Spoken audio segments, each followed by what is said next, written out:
So, welcome to the penultimate Dueling Goats lesson. This is a game that Magnus played against Christian Trigstad in 2002. Magnus had white pieces here, and we'll go through the opening somewhat quickly. It is a very symmetrical opening beginning, and we see e5, black strikes at the center, white gains some space with e4, develops the rook, takes with the knight, pushes the f-pawn to support his center. Black centralizes a knight. Magnus solidifies his pawn. And black plays this move, which does create a hole on the square d5. Magnus gains a bit of space on the queen side, improves the bishop. And now, first question of the night, what is a good plan for white in this position?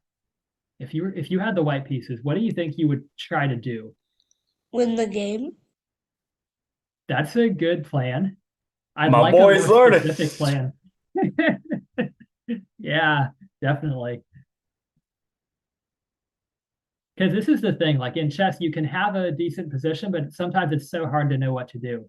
But I have a tip that I think can really help with knowing what to do. I like where your head's at with knight to f4. That's very, very logical. I see where you're going with that. Igor, that's a good answer. Yes, that's what I'm hoping for. Very good, Oliver, I think. Yeah, the d6 pawn, exactly. That's the plan I'm going for.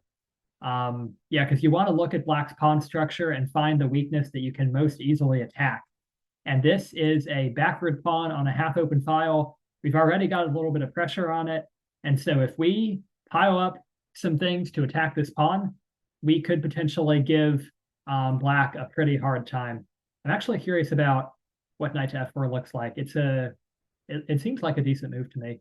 Apparently, wait, what? Knight to g4? What is this? Oh, because the That's bishop. crazy. Wow. Okay, that's an interesting tactic. I did not see that actually. Wow, that's pretty nasty. Wow.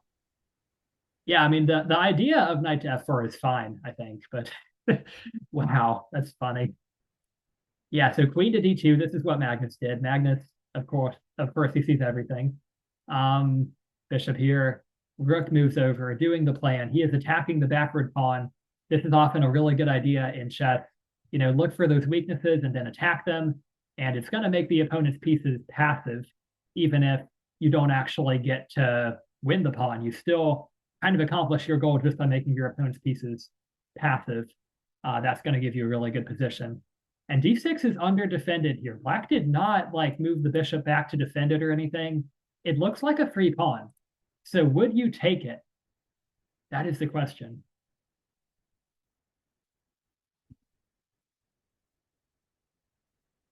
And give me why, especially if you say no. Tell me like why you think you shouldn't take it.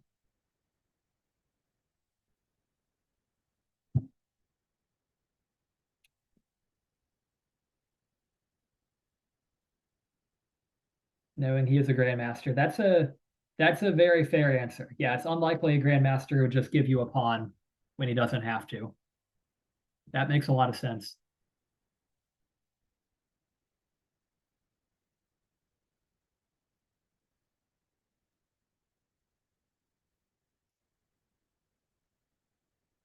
Yeah, there is a tactic. That's true. It's a tactic involving this knight. After you take the pawn, black can trade queens, and then your rook's going to end up here, and then the knight can come here and attack the rook and the bishop. And so that's going to be bad for you. So this is, I'll show you. Yeah, I think that's what Magnus played. If queen takes d6, this is what black can now do. White has lost the advantage. It's an equal position because black can trade queens, knight c2, and white is now either losing the exchange or losing a piece. There's no way to save this undefended bishop and to save the rook. So also, what would you play here? There's still an important decision to be made. What move would you play in this position?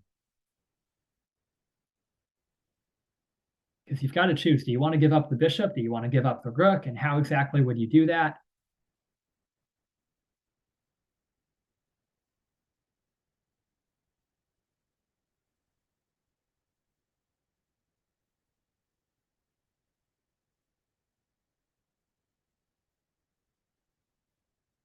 Bishop to f2. That's a solid idea.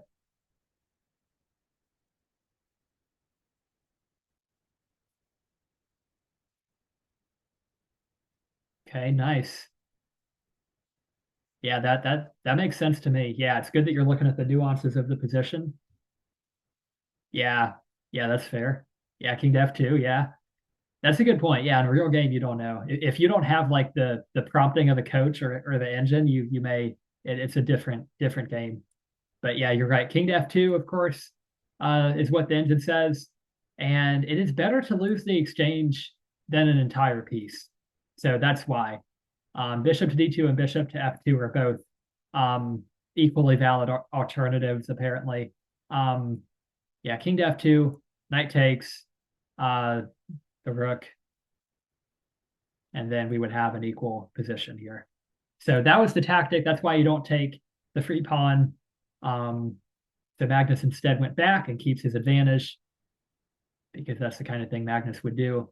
Knight comes in here to f4, which is Coach Joseph's move. The rook moves over. Magnus gains some space on the king side, pushes the knight, and now we do get the knight to d5. We're getting the knight into that hole that was honestly just screaming out for a knight to be placed there. And black, of course, he has two knights that can trade off white's knight, so he's going to do that. He can't just let white keep a knight there. The black is going to be very annoying and trade off both of our knights. Now we no longer have a knight on this outpost.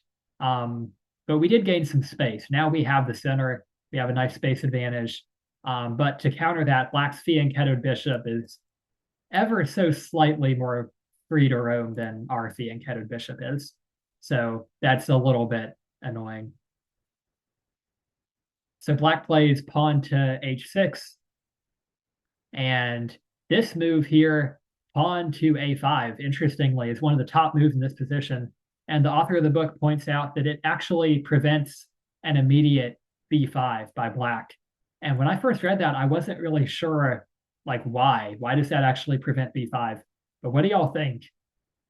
Why does this prevent pawn to b5? En passant. Yeah, en passant. Yep. And there's something a little bit even deeper than en passant. En passant, I think, is the beginning of it. So that's a good start. I'll give you a hint. The job the bishop on f2 is doing is going to be important.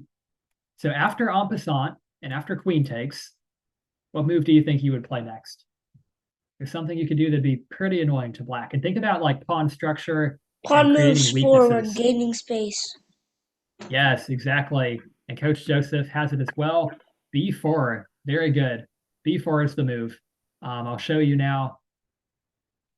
b5, en passant, queen takes, b4. This is the move. We're using the pin. The c pawn is pinned to the queen. The threat is b takes c5 with a discovery to the queen by a rook, which would win a pawn because we could end up taking another pawn. And in the best line, it forces black to accept another isolated pawn. And like, notice how his pawn structure is now. Like at the moment, the C and D pawns are on adjacent files. That's pretty solid, but white can take that away. So the best move is queen to c7, b takes, d takes, and now the c pawn is isolated and will be a target, in addition to the a pawn that's already isolated, of course. So white's going to have things he can attack and gang up on with his pieces. Black pieces will need to become passive and defend, and it's going to be a better day for white. So that's the kind of positional advantage that we're trying to get with a move like this. b4 is a really nice move. So that was why a5 was one of the top moves in this position. It prevented b5.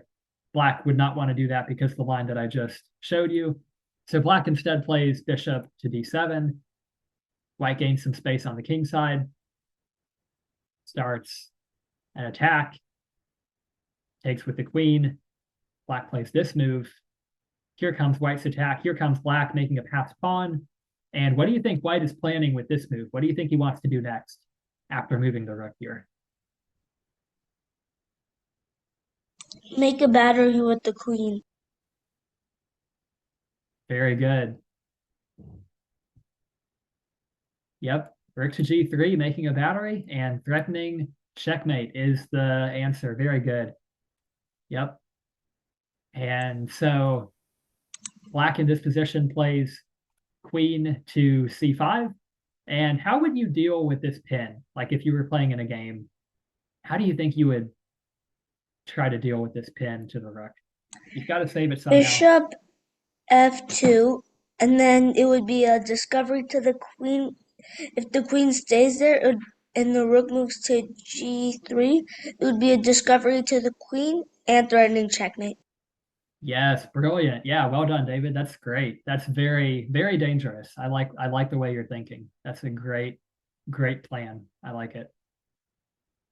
Yeah, that's a good point. Yeah, would most likely very quickly play something like this, and then black would like probably push and be about to promote. So that'd be dangerous if rook to e1, I would think.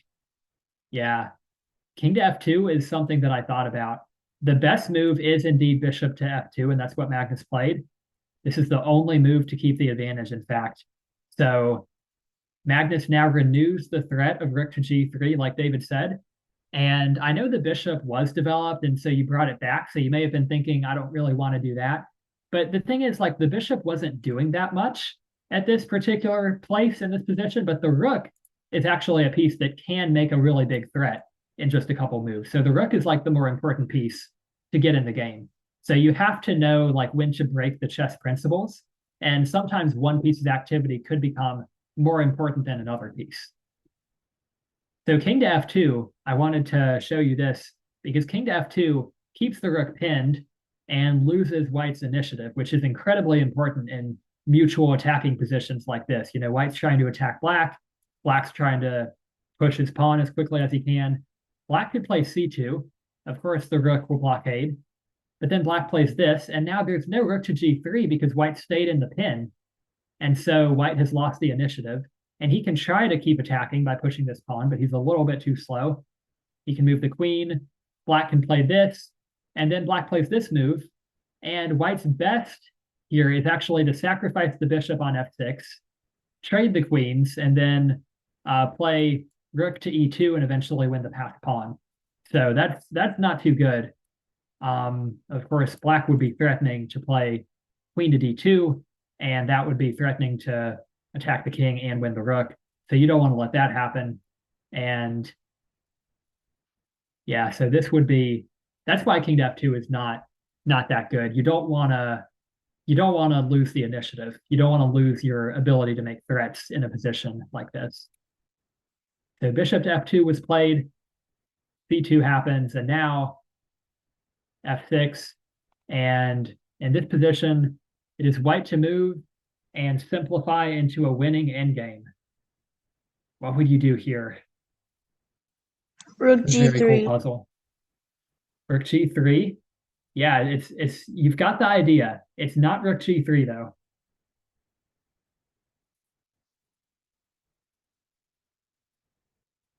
I want to see if someone can find it. Nice, Franco. Well done.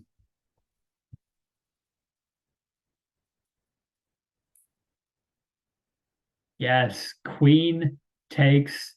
That is correct. Well done.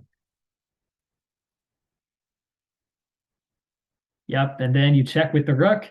You sacrifice the queen so that you can then get this discovery against the black queen. And so you basically traded, queen for bishop and then bishop for queen. So you have simplified. You're going to win this pawn. And this is going to be nice for you. Magnus is up a pawn and he has targets to attack. So it's good to take notice of the pawn structure during the middle game so that you know whether or not you should trade queens and go into an endgame.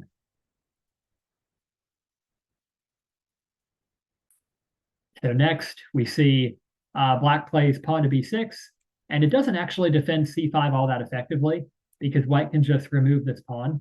And if the rook takes, then white would take the c pawn. So he chooses to play this. And now find me Magnus's move that leads to the opponent's resignation.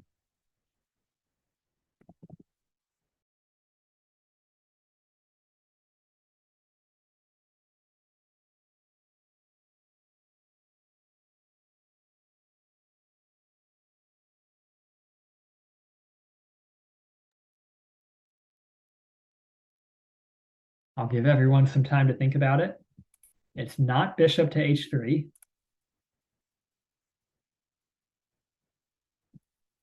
What move would make him quit, as Coach Santos would say?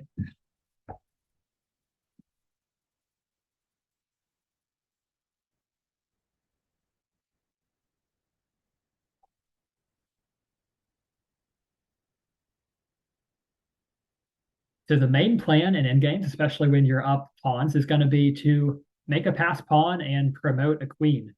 So the move that makes black quit in very short order is D6. pawn to e5. Coach Joseph found it. Well done. I think he was the only one to get it. Very well done.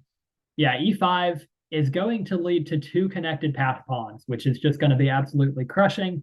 And black resigned in this position. So Magnus wins the game. Very, very nice position. He's too good here. So the takeaways from this game are that often in the opening, finding a good plan comes from looking at your opponent's pawn structure and finding the weakness that you can most easily attack. And if there is a weakness that you can attack, that might very well be your best plan because it'll lead to your opponent's pieces becoming passive, which could snowball into a superior position for you, which could snowball into tactics. Also, remember that in double-edged positions, keeping the initiative is extremely important. If you give up the initiative, you let the opponent dictate the game and execute their plans. So it's very important to be the one making threats in chess pretty much all the time, but especially in open attacking positions like we saw, it's absolutely game deciding. Every move, every tempo is valuable. So try to be as quick and efficient and ruthless as possible with your moves. And to hammer home the concept of the initiative being important, tonight we're going to play a variant where the initiative is extremely important, and that is Crazy House.